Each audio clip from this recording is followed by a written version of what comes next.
Hello friend, आपल्या Maharashtra online क्लासेसच्या YouTube चॅनलवरती तुमचे स्वागत आहे. हॅलो फ्रेंड, गुड मॉर्निंग सर्वांना. मित्रांनो, आजचं हे आपलं 24वं लेक्चर आहे. ठीक आहे, 24वं लेक्चर आहे. यामध्ये आपण वर्गमूळ हा टॉपिक बघणार आहे. ठीक आहे, पहिल्या दोन लेक्चरमध्ये म्हणजे आपण 22 आणि 23 या लेक्चरमध्ये वर्ग हा टॉपिक बघितला, त्यावरील प्रश्न बघितले. आता आपण 24व्या लेक्चरमध्ये वर्गमूळ बघतो. ठीक आहे, वर्गमूळ म्हणजे काय? पहिल्यांदा वर्ग म्हणजे काय असतो बघा. आता एक्झाम्पल घेऊन सांगतो. आपण काय करतो, 12चा वर्ग बरोबर, इथे होता 144. ठीक आहे, तर 144चं वर्गमूळ 12 म्हणजे काय? तर एचा दुसरा घात म्हणजे हा झाला वर्ग. ठीक आहे, हा झाला वर्ग. आणि हेच एचा मुळात 2, इथं काय नसतं म्हणजे 2 असतं बरोबर. किंवा एचा 1/2 हेच 2 आहे, ते इकडे घेतल्यानंतर 1/2 होतं बरोबर. आपण घातांकामध्ये बघितलेलं आहे, घातांक टॉपिक याच्या अगोदर आपण बघितलेला आहे बरोबर. मग काय, एखाद्या संख्येचा घातांक 1/2 असणे म्हणजे वर्गमूळ होय. बघा, एखाद्या संख्येचा घातांक बरोबर आहे. आता 144चं ना रूट घेतलं तर आपल्याला काय येणार आहे, 12 येणार आहे. मुळात वर्गमूळ घेतलं म्हणजे 144चं काय आहे, 144चा 1/2 आहे. समजलं, अंडर रूट वर्गमुळात म्हणजे 1/2. ठीक आहे, 144चं 1/2 केलं 12 म्हणजे त्याचं वर्गमूळ काढायचं बरोबर. म्हणजे वर्ग आणि वर्गमूळ एकमेकाशी संबंधित आहेत बरोबर. वर्ग एखाद्या संख्येचा वर्ग काढला तर जी संख्या येते त्याचं वर्गमूळ काढलं तर परत पहिली संख्या येते ज्या संख्येचा वर्ग काढला होता बरोबर. म्हणजे याचा वर्ग काढला की येणार आणि याचं वर्गमूळ काढलं की परत हे येणार. समजलं, म्हणजेच मुळात 2 म्हणजे काही बरोबर आहे. तिथं काय नसतं म्हणजे 2 असतं, पण आपण 2 घेत नाही. तिथं 3, 4, 5 असेल तर ते घेतो आपण, 2 असेल तर घेत नाही आपण. ठीक आहे, बघा आता आपण वर्गमूळाचे गुणधर्म बघू. मित्रांनो, आता वर्गमूळाचे गुणधर्म बघा. ठीक आहे, हे वर्गमूळाचे गुणधर्म आहेत 3. शून्याचे वर्गमूळ शून्यच असते, बाकी संख्येचे वर्गमूळ प्लस मायनस म्हणजे धन ऋण असते. म्हणजे बघा याचं काय, तर 0 आहे बरोबर, याचं जर वर्गमूळ काढलं तर 0चे येईल. ठीक आहे, जसं शून्याचा वर्ग काय येतो, 0च येतो बरोबर आहे. तसं शून्याचं वर्गमूळ काढलं तर ते 0च येतं. बाकी या व्यतिरिक्त जी संख्या आहे त्याचं वर्गमूळ काढलं तर प्लस मायनस येतं. म्हणजे कसं, समजा आपण वर्गमूळात 4 घेतलं. ठीक आहे, तर या 4चं वर्गमूळ काय निघणार. आता 4चं वर्गमूळ तुम्हाला माहित आहे 2 आहे बरोबर, पण +2 ही असेल आणि -2 ही असेल. जसं तुम्हाला माहित आहे की -2चा जर वर्ग केला तरी तो 4च येतो आणि 2चा जरी वर्ग केला तरी तो 4च येतो. आपण वर्गामध्ये बघितलं बरोबर. मायनस ऋण संख्येचा ही वर्ग धनसंख्याच येतो आणि धनसंख्येचा वर्ग ही धनसंख्याच येतो. मग त्यामुळं ह्याचं जर वर्गमूळ काढलं तर ते मायनस बी येतं आणि प्लस बी येते. ठीक आहे, बघा 4चं वर्गमूळ +2 -2. ठीक आहे, बघा आता दुसरे का 25चं वर्गमूळ +5 आणि -5 बरोबर. आपण +5 घेतो इकडे तिकडे एक सॉल्व करताना, पण दोन्ही पण असू शकतात. +5 पण असू शकतो, -5 पण असू शकतो. तुम्हाला जर असं दिलं असेल की वर्गमुळात 25चं वर्गमूळ किती, तर ऑप्शन +5 असेल, दुसरं ऑप्शन -5 असेल, तिसरं ऑप्शन प्लस आणि मायनस दोन्हीच असेल. ठीक आहे, आणि चौथा ऑप्शन यापैकी नाही असं वगैरे काहीतरी असेल तर तिसरं ऑप्शन जे असेल ते उत्तर असेल तुमचं. फक्त +5 घ्यायचं नाही. येते लक्षात, आलं लक्षात येईल की बाकी संख्येचे वर्गमूळ प्लस मायनस असतं म्हणजे 2 वर्गमूळ निघतात. ठीक आहे, आता वर्गमूळ म्हणजे तुमच्या लक्षात आलं, वर्ग आणि वर्गमूळ एकमेकाच्या विरुद्ध कन्सेप्ट आहेत बरोबर. एखाद्या संख्येचा वर्ग जो केला आपण त्याचा परत वर्गमूळ काढला की ती पहिली संख्या येते ज्या संख्येचा वर्ग केला होता ती बरोबर. आता बघा, वर्गमूळ या चिन्हाने दर्शवतात. कुठल्या, या. ठीक आहे, तुम्हाला माहिती आहे घातांक पण याच चिन्हाने दर्शवला जातो, पण घातांकामध्ये तिथं नंबर दिला जातो. 2 असेल तर हाय असं ठेवलं जातं, 3 असेल तर घातांक म्हणजे मूळ 3 असेल तर इथं 3, परत मूळ 4 असेल तर 4 घेतलं जातं बरोबर आहे. तसं वर्गमूळाला डायरेक्ट हे चिन्ह वापरलं जातं, कारण इथं काय नसतं म्हणजे 2 असतं इथं. ठीक आहे, पण ते घेत नाही आपण. 3, 4 असेल तर घेतो इथं. येतं लक्षात, प्रत्येक धनसंख्येला 2 वर्गमूळे असतात. मी आताच सांगितलं आहे बघा, 4चं वर्गमूळ +2 -2 2 वर्गमूळ आहेत म्हणजे प्रत्येक संख्येला 2 वर्गमूळ असतात बरोबर. आता जर आपण 81 घेतलं, ठीक आहे, 81चे 2 वर्गमूळ कोणते, तर +9 आणि -9 बरोबर. ही 2 वर्गमूळे हे 81 झाले. ठीक आहे. मग प्रत्येक धनसंख्येला 2 वर्गमूळ असतात, +9 -9. बरोबर. +1 आणि -1 असे 2 वर्गमूळ असतात. समजले गुणधर्म. आता आपण वर्गमूळ काढायचं कसं ते पाहू. आता वर्ग करण्यासाठी तर आपल्याला माहित आहे की आपण समजा 15चा वर्ग दिला असेल तर आपण काय करायचं, 15 × 15. बरोबर. आता 5 वर नाही त्यामुळे आपण शॉर्टकट पण आहे. पण जर 17चा दिला असेल तर आपण काय करतो, 17 × 17. बरोबर. हे आपण गुणाकार करून काढू शकतो. पण आता हे आलं किती, 17चा वर्ग 289. बरोबर. पण आता 289 जर त्यांनी दिला असेल, ठीक आहे, 289 जर √मध्ये दिला असेल तर ह्याचं वर्गमूळ कसं काढणार. आता तुम्हाला कसं कळणार की याचं वर्गमूळ 17चं आहे, कसं समजणार. तर ते सोडवण्यासाठी जी पद्धत आहे ती पद्धत आपण आता पाहू. मित्रांनो, आता बघा वर्गमूळ काढण्याच्या पद्धती. ठीक आहे. आता आपण वर्ग काढण्याच्या पद्धती बघितल्या होत्या. बरोबर. 5चा वर्ग, 0चा वर्ग, लास्टला 0 असताना, 1 आणि 5 असताना, 1 1 1 असताना आणि त्या व्यतिरिक्त संख्यांचं काढलं होतं डायरेक्ट मल्टिप्लिकेशन. बरोबर. तसं वर्गमूळ कसं काढायचं आता, त्याच्या 2 पद्धती आहेत. पहिली पद्धत म्हणजे अवयव पद्धत. अवयव पद्धत. ठीक आहे. आता वर्ग म्हणजे काय असतो, तर एका संख्येचा 2 वेळा गुणाकार. म्हणजे आता 12चा जर वर्ग काढला तुम्ही तर काय, 12 × 12. बरोबर आहे, 144. हे झाला 12चा वर्ग. बरोबर आहे. मग काय, 12 × 12 आहे. मग आपल्याला जर 144 दिलं आणि याचं वर्गमूळ काढायला लावलं तर त्यात तो पण 2 संख्येचा गुणाकार असणार आहे आणि त्यातली एक संख्या म्हणजे वर्गमूळ असणार आहे त्याचं. बरोबर. म्हणजे 144 म्हणजे वर्ग संख्या झाली. बरोबर. याचं वर्गमूळ काढायचं झालं तर अशा 2 संख्या निघणार. बरोबर. मग त्यातली एक जी संख्या आहे बघा इथं, ती झाली त्याची वर्गमूळ. बरोबर आहे. मग अवयव पद्धतीत काय करतो आपण, समजा इथं 144 दिले त्यांनी. ठीक आहे. वर्गमूळ काढायचं 144चं. ठीक आहे. तर 144ची फोड करायची, अवयव पाडायचं. म्हणजे आपण पाठीमागे पण पाडले होते. ठीक आहे. कसे पाडायचे, तर भागायचं 2नी 3नी, जोपर्यंत भाग जातोय तोपर्यंत भागून काढायचं. आपण याचं 2नी भागलं, 2चा भाग गेला. बरोबर. 2 × 144ला 2नी भागल्या किती येतंय, 7 आणि 2 72 आलं. बरोबर. 72ला परत 2नी भाग जातोय का, जातोय. बरोबर. 2नी भागलं किती आलं, 3 आणि 6 36 आलं. बरोबर. 36ला परत 2नी भाग जातोय का, तर जातोय. परत 2 घेतलं किती आलं, 18 आलं. परत 2नी भाग जातोय. बरोबर. परत 9 आलं. परत 2नी भाग जातोय का 9ला, नाही. बरोबर. मग 3 जातोय. मग 3 घेतला, परत 3 आला, परत हा असा 3 घेतला. बरोबर. हे झालं 144चा अवयव. म्हणजे याचा गुणाकार जर केला तर 144 येईल. बरोबर आहे. मग 2 2ची आपण हे केलं, आपण 2 2चं गट केलं. बरोबर. जेव्हा गुणाकार आणि भागाकार आपण बघत होतो की एखाद्या म्हणजे 178ला कितीने भागल्यानंतर किंवा गुणल्यानंतर येणारी संख्या पूर्ण वर्ग संख्या येईल, असा टाईप आपण घेतला होता मागच्या लेक्चरमध्ये 23व्या. बरोबर आहे. तर 2 2चं गट पाडायचं असं. ठीक आहे. आणि 2 2चं गट पाडून त्यातला एक एक संख्या घ्यायची त्या गटातली. बघा आता हा 2चा गट पाडला, 2 गुणुले या 2 मधलं 2 गुणुले या 3 मधलं 3 किती आलं, 2 2 4 4 3 12 आलं वर्गमूळ. आलं 12 वर्गमूळ. 12चा वर्ग 144, 144चं वर्गमूळ 12 आलं. 12 144चं वर्गमूळ येतंय. सिंपल आहे. अजून एक बघा याचं एक्झाम्पल. समजा आपण घेतलं 900. ठीक आहे. 900 घेतलं. आता 900चं वर्गमूळ काढायचं आपल्याला. 900चा अवयव पाडा. 2नी भाग जातोय. 2नी भाग गेला, किती राहिलं, 450 राहिलं. बरोबर आहे. परत 450ला 2 भाग जातोय, किती राहिलं, 225 राहिलं. बरोबर. यातनं परत 225ला 4 भाग 2 भाग जातोय, नाही जात. 3 4 नाही, 5 जातोय. बरोबर.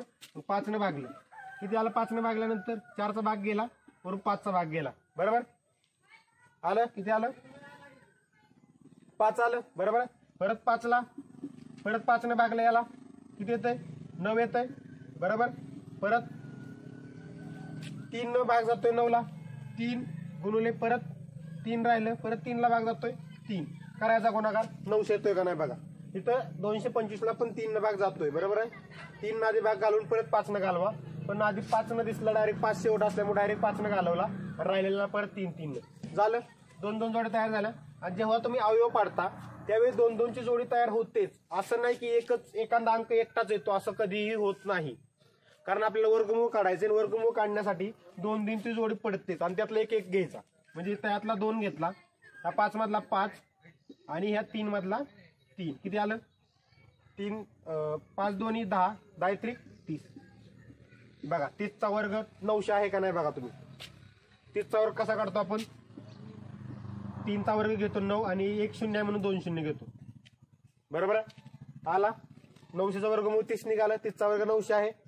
कळालं तुम्हाला अवयव पद्धत काय आहे. तर त्याचं छोटे छोटे अवयव पाडायचे म्हणजे 2 नी भागायचं. 2 नी भाग नसेल जात परत 3 न घालवायचा, 4 न घालवायचा, 5 न असा भाग वाढत जायचं आणि 2-2 गटासाठी 1-1 अंक घेऊन त्याचा गुणाकार करायचा. ही झाली तुमची अवयव पद्धत. ठीक आहे. आता तुम्हाला अवयव पद्धत समजली. आता आपण बघू दुसरी पद्धत एक. ठीक आहे. दुसरी पद्धत जी आहे ती आपण वापरायची आहे. अवयव पद्धत शक्यतो वापरायची नाही, कारण अवयव पद्धतीनं प्रत्येक संख्येला 2 ने भागायचं, परत आलेल्या संख्येला परत 2 नी, परत आलेल्या संख्येला 3 नी असं भागावं लागतंय. बरोबर. त्यापेक्षा ती दुसरी पद्धत आहे सेकंड, ती आपण वापरायची. ती पद्धत वापरण्यासाठी आपल्याला एक चार्ट माहित पाहिजे. चार्ट माहित पाहिजे म्हणजे हा काय पाठ करायची गरज नाही, हे आपोआपच तुम्हाला जमतो. ठीक आहे. बघा आता एखादी संख्या घेतली आपण 1 2 3 हे अंक घेतला. ठीक आहे. समजा आपण 1 अंक घेतला. मला सांगा 1चा वर्ग केल्यानंतर किती येतो? 1चा वर्ग 1च येतो. बरोबर आहे. मग वर्गाच्या एक स्थानचा अंक काय झाला? 1 झाला. तुम्ही 2 घेतला. ठीक आहे. 2 घेतला. 2चा वर्ग केला तुम्ही. 2चा वर्ग किती? 4. बरोबर आहे. मग एक स्थानचा अंक किती झाला? 2च्या 4 झाला. समजा तुम्ही 3 घेतला. ठीक आहे. 3चा वर्ग केला. किती झाला? 3चा वर्ग. मग वर्गाच्या एक स्थानचा अंक किती झाला? 3चा वर्ग 9. बरोबर 9. ठीक आहे. परत 4 घेतला तुम्ही. 4. ठीक आहे. 4चा वर्ग केला. 4चा वर्ग किती येतो? 16 येतो. बरोबर. मग 4च्या वर्गाच्या एक स्थानचा अंक किती? 16च्या एक स्थानचा अंक किती आहे? 6 आहे. बरोबर आहे. मग आपण 6 घेतला इथं. ठीक आहे. परत 5 घेतलं. 5चा वर्ग केला. ठीक आहे. 5चा वर्ग किती? 25. बरोबर. आता 25च्या एक स्थानचा अंक किती? कारण वर्ग केला 25 आला. 25 एक स्थानचा अंक 5. बरोबर आहे. हा 5 घेतला आपण. ठीक आहे. परत 6 घेतलं. 6चा वर्ग केला तुम्ही. 6चा वर्ग किती? 36. 36च्या एक स्थानी किती येतंय? 6 येतंय. बरोबर. मग इथं बघा 6 घेतला आपण इथं, कारण 4च्या एक स्थानी काय येतंय? 4चा वर्ग किती आहे मला सांगा? 4चा वर्ग 16 आहे. बरोबर. 6चा वर्ग किती आहे? 36 आहे. बरोबर. 4च्या वर्गाच्या एक स्थानी पण 6 येतोय. 6च्या वर्गाच्या एक स्थानी पण 6 येतोय. बरोबर आहे. मग आपण दोन्ही एकत्र घेऊन त्याच्या जागी 6 घेतलं. एकक स्थानचा अंक फक्त आपल्याला काय करायचंय? एकक स्थानचा अंक फक्त लक्षात ठेवायचा आहे. आणि 1 ते 10 पर्यंतचे वर्ग पाठ असले की एकक स्थानचा अंक आपोआपच लक्षात येतो. बरोबर आहे. आणि तुम्हाला एवढं पण माहित आहे की वर्गाच्या एकक स्थानी कोणते अंक येतात हे पण तुम्हाला माहित आहे. बरोबर आहे. कारण मी सांगितलं 0 1 4 बरोबर 5 6 आणि 9 हे अंक एकक स्थानी येतात आणि 2 3 7 8 हे अंक एकक स्थानी येत नाहीत. हे वर्गाचं शिकवताना मी सांगितलेलं आहे. त्यामुळे हे तुम्हाला समजतंय की 6 अंक एकक स्थानी येतात. आता 0 घ्या इथं फक्त. 0च्या एकक स्थानी 0 येतं. बरोबर आहे. म्हणजे 10 थोडक्यात 10चं जर घेतलं तर 10च्या एकक स्थानी 100. 100च्या एकक स्थानी 0 येणार आहे. बरोबर. बस हे अंक एकक स्थानी येतात हे तुम्हाला सांगितलेत. बरोबर. पण हे अंक एकक स्थानी येत असताना की कोणत्या संख्येबद्दल येतात एकक स्थानी, कोणत्या संख्येचा वर्ग केल्यानंतर ते एकक स्थानी येतात हे आपल्याला काढायचंय. ठीक आहे. 7चं झालं. 7चं बघा. 7चा वर्ग किती? 49. म्हणजे एकक स्थानी काय येणार आहे? 9 येणार आहे. मग इथे 7 घ्या. ठीक आहे. 8चं बघा. 8चा वर्ग किती? 64. बरोबर आहे. मग 64ला एकक स्थानी काय येणार आहे? 4 येणार आहे. मग इथं 8 घ्या. 9चा वर्ग करा. 9 9 गुणिले 9 81. मग 81च्या एकक स्थानी किती येतंय? 1 येतंय. बरोबर. मग इथं 9 घ्या. आता आपण काय केलं बघा, संख्या घेतल्या. तुम्ही कोणती जरी संख्या घेतली तर त्याच्या एकक स्थानी अंक तोच येणार आहे. म्हणजे तुम्ही जर 8 घेतला किंवा 18 घेतला म्हणजे एकक स्थानी, आता या संख्येचे एकक स्थानी, हा संख्येचे एकक स्थानचा अंक आहे. बरोबर. एकक स्थान. बरोबर. जी संख्या आहे त्या संख्येचे एकक स्थानचा अंक आहे ती असं धरू आपण. ठीक आहे. आणि त्याच्या वर्गाचे एकक स्थानचा अंक ही आहेत. बघा तुम्ही कोणती संख्या घ्या. समजा 1 घेतली. 1च्या एकक स्थानी 1 येतंय. 11 घेतलं. 11च्या एकक स्थानी 11चा वर्ग किती? 121. बरोबर. 121च्या एकक स्थानी किती येतंय? 1 येतंय. 21 घेतला तुम्ही. 21चा वर्ग किती? 421. एकक स्थानी किती येतंय? 1 येतंय. म्हणजे जी संख्या असेल त्याच्या एकक स्थानी 1 असेल तर त्याच्या वर्गाच्या एकक स्थानी पण 1च येतं. पण ते तुम्हाला ती संख्या घेऊन बघायची गरज नाही. पहिल्या 8 ते 9 संख्यांचा वर्ग लक्षात असलं की त्याच्यावर लक्षात येतं की पुढच्या त्याच्या अगोदर कोणताही अंक असू द्या. समजा जर 1चा वर्ग 1 आहे तर 1च्या पुढे किती जरी अंक असला तर त्याच्या वर्गाच्या एकक स्थानी 1च येणार आहे. बरोबर आहे. आता 9 घेतला. 9च्या वर्गाच्या एकक स्थानी 1 येतं 81. बरोबर. तुम्ही 19 घ्या. 9च्या अगोदर 1 घ्या. 19. 19चा वर्ग किती? 361. 361च्या एकक स्थानी पण 1च येतंय. तुम्ही परत 29 घ्या. 29चा वर्ग किती? 841. 841च्या एकक स्थानी किती येते? 1च येतं. 841. बरोबर आहे. तुम्ही 2 घ्या. 2चा वर्ग 4, 12 घ्या. 12चा वर्ग किती? 144. एकक स्थानी 4च येते वर्गाच्या, बरोबर. परत तुम्ही 12 22 घ्या. 22चा वर्ग किती? 484. 484 एकक स्थानी 4च येते. आलं तुमच्या एकक स्थानचा अंक. आपल्याला लक्षात का ठेवायचं, जेव्हा आपण शॉर्टकटमध्ये वर्गमूळ काढतो, ही जी संख्या दिलेली आहे, बरोबर, ह्या संख्या कशा आहेत? पूर्ण वर्ग संख्या आहेत. कारण जर याचं वर्गमूळ आपल्याला काढायला सांगितलंय म्हणजे पूर्ण वर्ग संख्या आहेत, बरोबर. म्हणजे ह्या संख्या ज्या आहेत ती कोणत्या तरी संख्येचा वर्ग आहेत, बरोबर. आणि हे जे आपण अंक दिलेत ती वर्गाच्या एकक स्थानचा अंक दिलेत, बरोबर. म्हणजे यापैकी एक अंक इथं असणार आहे, बरोबर, कारण ही पूर्ण वर्ग संख्येच्या एकक स्थानचा अंक आहेत हे जे आहेत ते, बरोबर आहे. मग आता आपल्याला ज्यावेळी पूर्ण वर्ग संख्येचं वर्गमूळ काढायचंय, बरोबर आहे, ह्या संख्येचं, त्यावेळी काय करायचं? एकक स्थानचा अंक बघायचा. काय एकक स्थानचा अंक? 6 आहे, बरोबर. मग पूर्ण वर्ग संख्येच्या एकक स्थानी 6 हित आहे, बरोबर. मग ती कोणती संख्या असेल की ज्याचा वर्ग केल्यानंतर त्याच्या एकक स्थानी 6 येईल? तर ती संख्या एकक स्थानी 4 आणि 6 असणारी संख्या असेल. म्हणजे बघा, ती संख्या अशी असू शकते, 24 असू शकते, बरोबर, 26 असू शकते, 34 असू शकते, 36 असू शकते. का असं असेल? तर ह्या संख्येचा वर्ग केल्यानंतर जो वर्ग येईल त्याच्या एकक स्थानी 6 असणार आहे, बरोबर. फक्त याच एकक स्थानी अंक असणाऱ्या संख्येचा, फक्त दुसऱ्या संख्येचा येणार नाही, बरोबर आहे. कारण दुसऱ्या संख्येचा केला तर हा एकक स्थानी अंक येईल, बरोबर आहे. मग लक्षात ठेवायचं की जी पण संख्या येणार आहे त्याचा वर्गमूळ काढल्यानंतर त्याच्या एकक स्थानी एकतर 4 राहील नाही तर एकतर 6 राहील, बरोबर आहे. मग 4 किंवा 6, ठीक आहे, या दोन्हीपैकी एक अंक राहील. आता काय करायचं? त्यानंतर हा मधला अंक सोडून द्यायचा, मधला अंक सोडून द्यायचा. त्यानंतरचे जे अंक आहेत, हे ह्या साईडची संख्या आहे, किती आहे? ही 11 आहे, बरोबर. 11च्या पेक्षा लहान, 11पेक्षा लहान वर्ग संख्या बघायची. 11पेक्षा लहान वर्ग संख्या कोणती आहे? 9 आहे, बरोबर आहे. 11पेक्षा लहान वर्ग संख्या कोणती आहे? 9 आहे. 3चा वर्ग किती येतो? 9. मग 9ची वर्गमूळ काढायचं, किती? 3 आलं. मग इथं 3 लिहायचं, 3 आणि 3, ठीक आहे. आता याचं वर्गमूळ जे असेल ते एकतर 34 असेल नाहीतर एकतर 36 असेल. हे कन्फर्म झालं आता आपल्याला, ठीक आहे. मग आता 34 असेल की 36 असेल तर ते ह्या 11 वरून ठरवायचं. म्हणजे 11च्या लहान वर्गमूळ किती आहे? वर्ग संख्या किती आहे? 9 आहे. आणि 11पेक्षा मोठी वर्ग संख्या किती आहे? 16 आहे, बरोबर आहे. म्हणजे हा 4चा वर्ग आहे, बरोबर, ही 3चा वर्ग आहे, बरोबर आहे, ठीक आहे. तर आता काय करायचं की हे 11 जे आहे ते 9च्या जवळ आहे की 16च्या जवळ आहे ते बघायचं. आपल्याला लगेच लक्षात येतंय की 9 नंतर लगेच 11 येतंय, 10 11, बरोबर. म्हणजे 9च्या जवळ आहे म्हणून ती वर्गसंख्या झाली 34. सॉरी, म्हणजे वर्गमूळ झालं या संख्येचं 34, ठीक आहे. अजून एक एक्झाम्पल बघा, यामध्ये अजून व्यवस्थित समजून सांगतो. काय करायचं? एकक स्थानचा अंक बघायचा. एकक स्थानचा अंक किती आहे? 1 आहे, बरोबर. म्हणजे वर्ग संख्येच्या, ही पूर्ण वर्ग संख्या आहे, बरोबर. पूर्ण वर्ग संख्या आहे. पूर्ण वर्ग संख्येच्या एकक स्थानी किती आहे? 1 आहे. मग 1 असणाऱ्या वर्ग संख्येचा त्याचे वर्गमूळ काढले तर त्याच्या एक स्थानी काय येणार आहे? एकतर 1 येणार आहे नाहीतर एकतर 9 येणार आहे, बरोबर. 1च्या, बरोबर. मग इथं संख्या काय येणार आहे? जी पण संख्या येईल, वर्गमूळ जे पण येईल त्याच्या एकक स्थानी एकतर 1 असेल किंवा एकतर 9 असेल, या दोन्हीपैकी एक अंक असेल, ठीक आहे. तर इकडचा अंक काय ते काढायचं आपल्याला. त्यानंतर सेकंड जो अंक आहे तो सोडून द्यायचा, बरोबर. त्यानंतर राहिलेली संख्या घ्यायची, किती आहे? 146, बरोबर. मग आता मला सांगा 146 पेक्षा लहान पूर्ण वर्ग संख्या कोणती?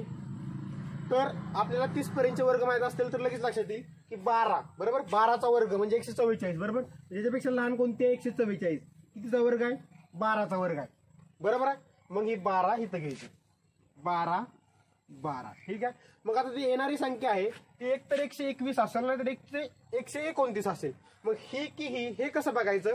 तर 144 हे झालं याच्यापेक्षा लहान, याच्यापेक्षा मोठे वर्ग संख्या कोणती आहे? तर 169, बरोबर आहे. 13चा वर्ग आहे, बरोबर आहे.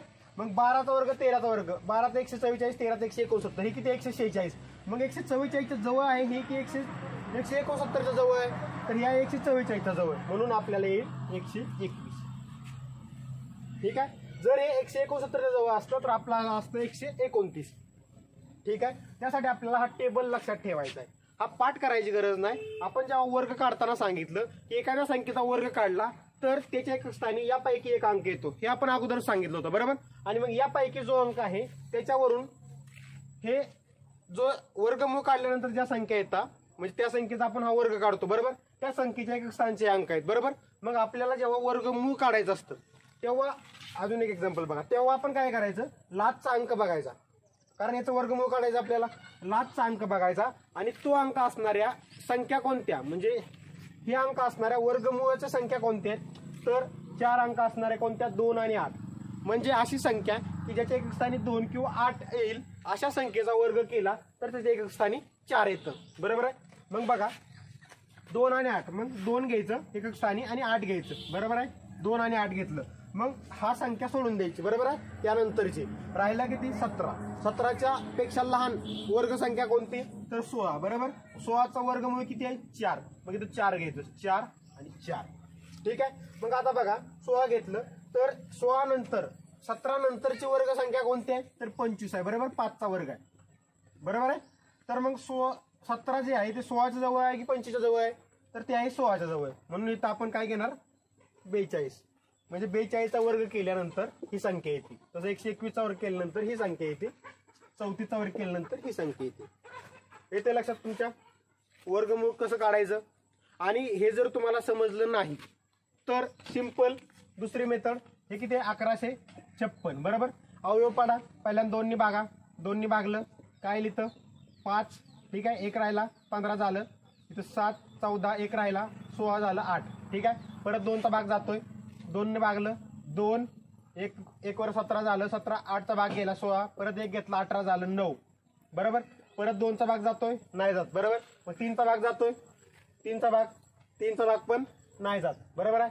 मग 4चा भाग जातोय का, नाही जात. 5चा भाग नाही. 6चा भाग जातोय का, 6चा भाग नाही जात. 6चा भाग पण नाही जात. बरोबर. 7चा भाग पण नाही जात. बरोबर. डायरेक्ट 17चा भाग जातो याला. ठीक आहे. 17 डायरेक्ट घेतलं, राहिलं किती खाली, 17 राहिलं, म्हणून परत 17. ठीक आहे. मग 2च्या जोड्या करायच्या आणि त्यातली एक जोडी घ्यायची, म्हणजे 2 गुणुले 17 किती आलं, 34 आपलं उत्तर आलं. आलं लक्षात. या अवयव पद्धतीने तुम्ही काढू शकता. आता ही एक संख्या घेऊ अवयव पद्धतीने आपण. ठीक आहे. बघा 1700 काय 64. बरोबर. 2 न गुणलं. ठीक आहे. तिथे 2 न भागले याला. बघा 8, 8 2 16 राहिले, 1 वर 6 घेतला, परत 8 2 16 आणि 2. बरोबर. परत 2 नी भागलं किती येत आहे, 4 4 1. बरोबर आहे. परत 2 नी भागलं, 2 ने भाग जात नाही आता. बरोबर. किती भाग जातोय, 3 ने भाग जातोय. 4 4 8 1 9, म्हणजे 3 ने भाग जातोय. 3 ने भाग घालवला, 4 परत 14 आलं, 14ला परत 3 चौक 12, 2 राहिले, 2 वर घेतलं 1 21 झालं, 3 असं 21. बरोबर. त्यानंतर याला 3 ने भाग जातोय का बघा अजून, तर भाग जातोय 3 ने भाग जातोय. ठीक आहे. 3 ने भाग घालवला याला. बघा 3 ने भाग गेल्यानंतर काय, 3 चौक 12 राहिलं, 2 2 वर घेतला 27, 3 9 27. बरोबर. परत किती भाग जातोय, 7 न भाग जातोय डायरेक्ट. 7 घेतलं, 7 न भागलं 7 राहिलं, परत हे 7 इथं घेतलं. ठीक आहे. काय गेलं बघा, 2 2 ची 3 3 ची 7 7 ची जोडी तयार झाली. मग डायरेक्ट एक घ्यायचं, 2 गुणुले 3 गुणुले 7 किती झालं, 3 2 6 6 7 42. आपला आन्सर काय आलं, 42 वर्गमूळ निघालं. हे ते लक्षात. तुम्ही या मेथडने करू शकता किंवा ह्या मेथडने करू शकता. हे जर तुमच्या लक्षात राहत असेल, हे काय पाठ करायची गरज नाही, लक्षात राहतं. मी वर्गामध्ये सांगितलेलं आहे, त्या पद्धतीने लक्षात राहिलं तर त्या पद्धतीने करा किंवा मग अवयव पाडून करा. ठीक आहे. वर्गमूळ कसं काढायचं समजलं तुम्हाला दोन्ही पद्धतीनं. मित्रांनो आता अपूर्णांकाचे वर्गमूळ काढणे बघा.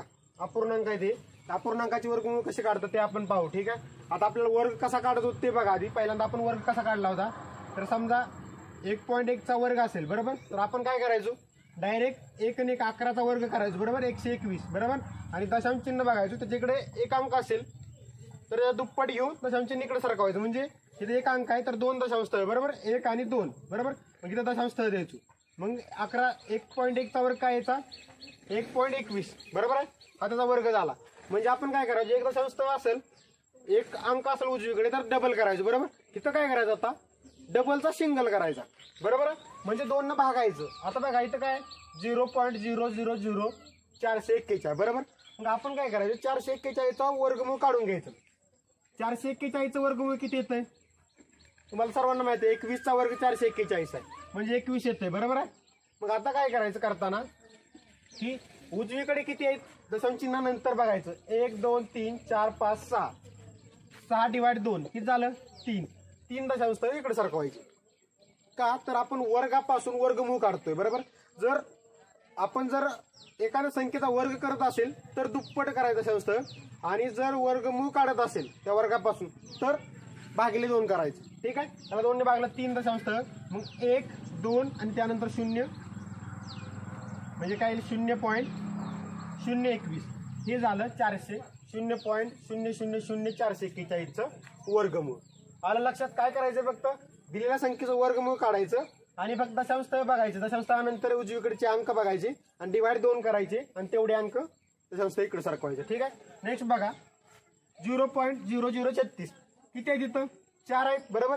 आधी 36चं वर्गमूळ काढा. 36चं किती येतंय 6 येतंय बरोबर आहे. मग इथं किती आहे 4 आहेत म्हणजे 4 डिवाइड 2 किती राहिले 2 दशांश इकडे सरकवायचं 1 आणि परत 0 घेऊन 2 बरोबर. मग काय येईल इथं 0.06 ही झालं √0.0036चं वर्गमूळ बरोबर आहे. आता हे बघा 0.0169 किती अंक आहेत 4 आहेत. 4 डिवाइड 2 किती आलं 2 दशांश इकडे सरकवायचे. किती आहे व्हॅल्यू 169चा वर्गमूळ किती झालं 13 बरोबर आहे. 13 आलं 2 दशांश सरकवा 1 2 बरोबर. मग काय लिहिते दशांश येईल बरोबर 0.13 हे झालं या संख्येचं वर्गमूळ. आलं लक्षात. वर्गमूळ कसं काढायचं अपूर्णांकाचं सर्वांना. मित्रांनो आजच्या व्हिडिओमध्ये आपण एवढंच घेतलेलं आहे. ठीक आहे. वर्गमूळ कसं काढायचं, वर्गमूळाचे गुणधर्म आणि वर्गमूळ म्हणजे काय, ठीक आहे, आणि अपूर्णांकाचे वर्गमूळ कसे काढायचे हे टॉपिक घेतलेले आहेत. उद्याच्या लेक्चरमध्ये आपण वर्गमूळावरील प्रश्न घेणार आहे. ठीक आहे. म्हणजे आपल्या 4 लेक्चरमध्ये वर्ग आणि वर्गमूळ संपून जाईल. वर्गाचे 2 लेक्चर घेतले आणि आता वर्गमूळाचा आजचं 1 आणि उद्याच्या लेक्चरमध्ये आपण वर्गमूळावरील कसे प्रश्न पडतात ते सर्व प्रश्न आपण त्या टाईपचे प्रश्न घेणार आहे. ठीक आहे. उद्यानंतर आपण घनमूळ सुरुवात करू, घन आणि घनमूळ. ठीक आहे. व्हिडिओ कसा वाटला नक्की सांगा आणि आवडला तर नक्की लाईक करा. मित्रांनो तुम्ही जर या चॅनलवरती नवीन असाल तर चॅनलला लाईक, सबस्क्राईब आणि बेल आयकॉन दाबायला विसरू नका. Thank you friend.